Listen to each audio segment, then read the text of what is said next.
Can I chuck in on that? Because coincidentally was just fishing out the map about this. As some people that know, I've been on Minister Barr's reference panel for the draft territory plan. What Gordon just mentioned is this parcel of land, which is the vacant land either side of Flemington Road between the two vacant blocks just up from Aldi and Coles, and the first of the cookie cutter townhouses on Flemington Road. So on the draft plan, this was designated as C2, maximum height 4 stories. In our submission on the town plan, on the draft plan, we said support this wholeheartedly, but don't bugger us around, make it 8 stories so that we can get some serious business in here so that there's a return on the land. I mean, surely with that sort of ability to develop jobs here, as opposed to $40 million for one block of land in Civic, that starts to become a viable option for people. Unfortunately though, the policy neutral stance of the territory plan, for those who are not familiar, back with Simon Corbell, in order to get general acceptance of the planning industry, he said that, okay, we're going to put the new plan in the new structure, but it's going to be policy neutral as much as humanly possible. And that's carried forward with Minister Barr. Minister Barr's been very supportive of what we're trying to do at Gungahlin, and we've commenced quarterly meetings with him now. It's been really productive. However, I have been told that that C2 zone won't be going into the plan that's to be gazetted in March because it's not policy neutral. And what I said then is, but hang on a minute, it was advertised that way to the whole community. Ourselves, as a story? No, as a 4-story, but as 4-story C2. Okay, so it was there, it was declared in all the things it says, and here's the major exceptions and all. We supported it. We supported it with bells on and some extra floors.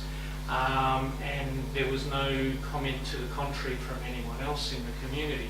Therefore, the policy neutral stance should be set aside because there is an overwhelming need to get some of that land on the market pronto, plus use a bit of it to spin off the through traffic off Flemington Road onto Anthony Rolfe, which is the designated transport route, and getting it out of Hibberson Street.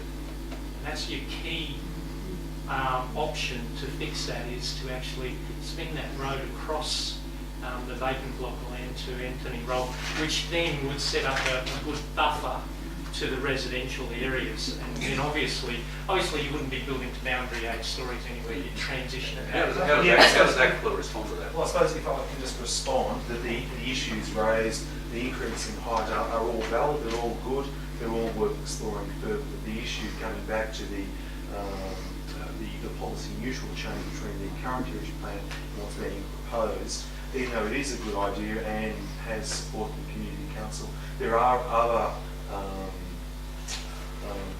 changes that have been picked up as not policy neutral. So the government and Minister Barr made the decision that we will go back to this neutral position or maintaining the status quo. But with that said, the issues about reviewing the town centre, reviewing the height limits, reviewing the amount of commercial space, that's something the authority, the LDA and the government are exploring. We'll be starting some work in the short term.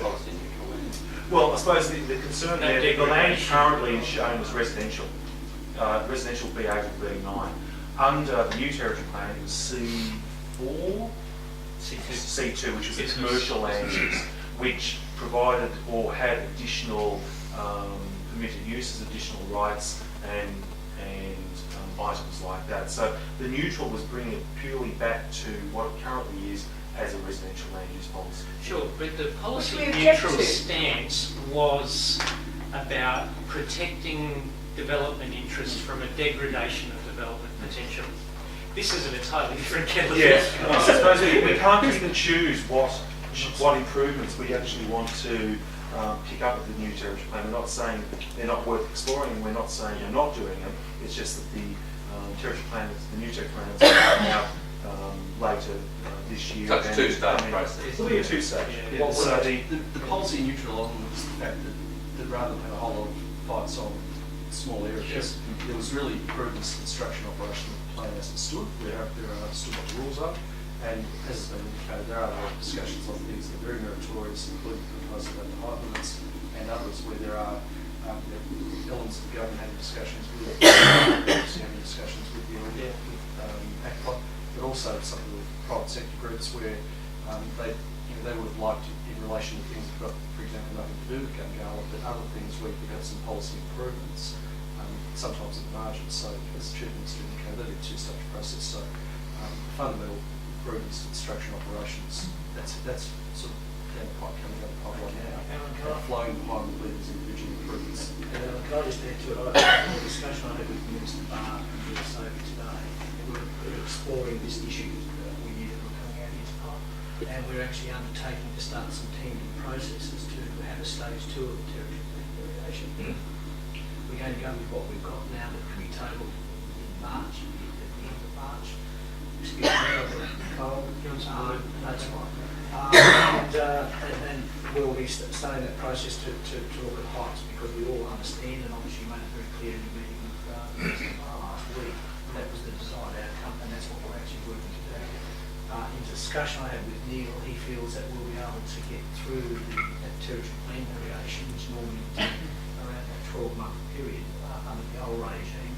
Under the new regime, we should be able to repair that part of the territory plan for the increased height in Gungahlin within 6 months. So towards the latter part of 2008, you'll have greater height limits within the Gungahlin town centre, and that's the reason why Gordon's actually reserved some land in that Gungahlin business park so that we can actually establish some height there, and in that other area we want to be out.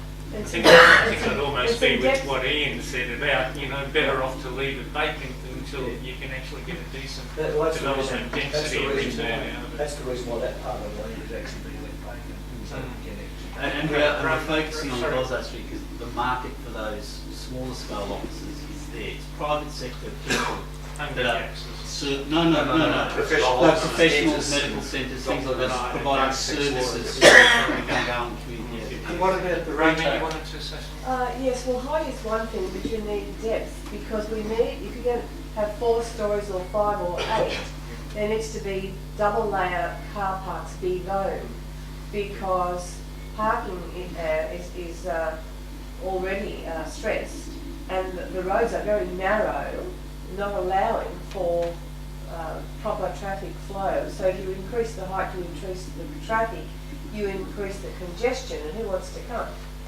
Now, I want to change the subject entirely. Conscious Yeah. of parking, though, that ACTPLA would insist on appropriate parking. Well, we would hope. We would hope. Now, can I change the subject? Yeah, I'm just going to take one more question on that and then go straight off the jobs side of things, because we can talk all night just on that, and we do want to pay up about a couple of other issues. Okay, I'll ask the question later on. Yeah, okay. Thanks, Kevin. Appreciate it.